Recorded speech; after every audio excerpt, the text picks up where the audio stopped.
If you want to see more detailed images, videos, and the full article, check the link in the description. Reform UK is poised to shake up the British political landscape with a bold new proposal, the Britannia Card.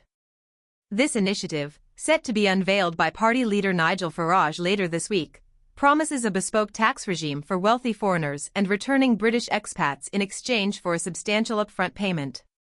The plan, a potential game-changer in the ongoing debate about wealth distribution and taxation, involves a one-off £250,000 contribution from high-net-worth individuals.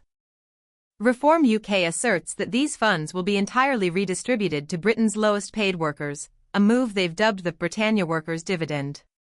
The Britannia Card offers a 10-year residence permit and a return to a modified version of the controversial remittance basis of taxation.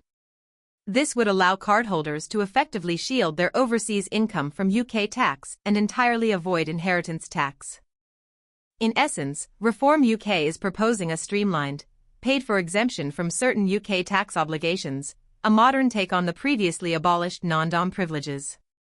The party vehemently denies this constitutes a golden visa, instead framing the £250,000 fee as a direct contribution from wealthy newcomers to British society. This proposal contrasts sharply with the Labour Party's 2024 plan to abolish non-dom status, a key policy shift highlighted by former Tory Chancellor Jeremy Hunt in his last budget. Labour's approach aims to place all new arrivals on a residence-based tax system, eliminating the tax advantages previously enjoyed by the globally mobile. Reform UK's counter-proposal, however, aims to reintroduce these advantages while simultaneously claiming to benefit the working class through direct financial transfers. The projected impact of the Britannia Card is significant. Reform UK estimates that even under a conservative uptake scenario, 6,000 cards issued annually, the scheme would generate £1.5 billion. This, they claim, is sufficient to provide a tax-free annual bonus of £600 to 2.5 million low-paid full-time workers. A higher uptake of 10,000 cards per year would raise £2.5 billion, potentially increasing the bonus to £1,000 per worker.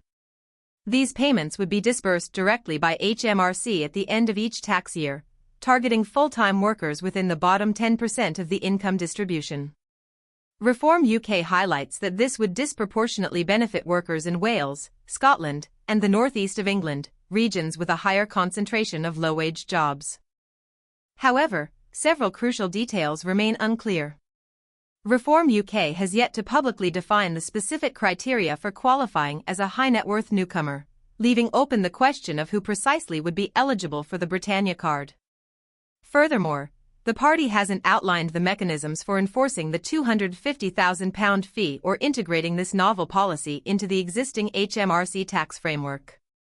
No legislative draft has been released, sparking concerns about its practical feasibility and potential legal challenges. Critics are already voicing concerns about the potential for a two-tiered tax system, where wealthy newcomers enjoy significant tax advantages unavailable to ordinary British residents.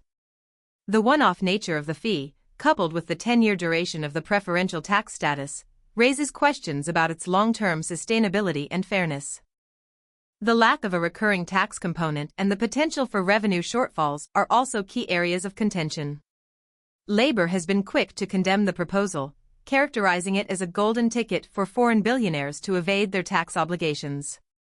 They argue that the revenue shortfall would necessitate either tax increases on working families or cuts to public services, potentially including the NHS.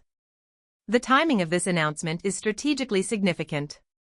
Following Reform UK's impressive showing in the recent local elections, securing over 670 council seats, control of 10 councils, and 2 mayoralties, the party has emerged as a formidable national force. Current polls show Reform UK leading with a significant margin, further amplifying the impact of this controversial new policy. This proposal represents a key element of Farage's broader strategy to position Reform UK as the champion of working people, not through traditional methods like wage increases or trade union advocacy, but through direct wealth transfers and impactful fiscal symbolism. The Britannia Card is, arguably, his most audacious attempt yet to capture the red wall vote on economic grounds. The policy's potential to reshape the British political landscape and the ongoing debate surrounding wealth inequality and taxation is undeniable. While Reform UK paints a picture of direct benefits for the working class, critics caution against the potential for increased inequality and the creation of a system that favors the wealthy at the expense of ordinary taxpayers. The coming weeks will undoubtedly see intense scrutiny of the Britannia Card's finer details and its potential long-term implications for the UK economy and its social fabric.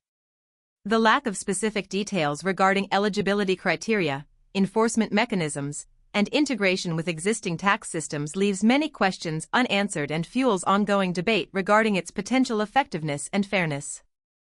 The absence of a detailed legislative draft further heightens the uncertainty surrounding the practical implementation of such an ambitious and potentially disruptive proposal. The reaction of both the public and other political parties will be crucial in determining the ultimate fate of the Britannia Card and its impact on the upcoming general election.